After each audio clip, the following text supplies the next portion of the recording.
حالا داور میگذاره بازی دنبال بشه. کیم جین سو پرتاب میکنه توی رفت و برگشت. خود کیم جین سو پاس رو عقب. کی سون دیونگ در منطقه جریمه، فرصت برای بازیکن کره و توی دروازه. گل برای تیم کره جنوبی. حرکت عالی و ضربه لی جونگ هیوپ که گل تیم کره جنوبی رو به ثمر میرسونه.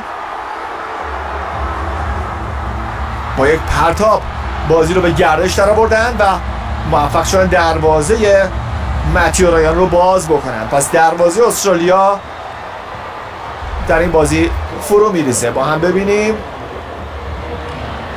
این پاس تعیین کننده بود. 3 مدافع کاملا محو شدن و یک پاس به جلوی قشنگ منجر به گل شد. کی سونگ یونگ کاپیتان پاس داد.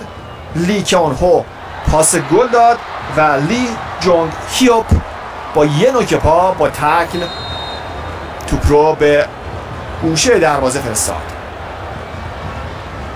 برای سومین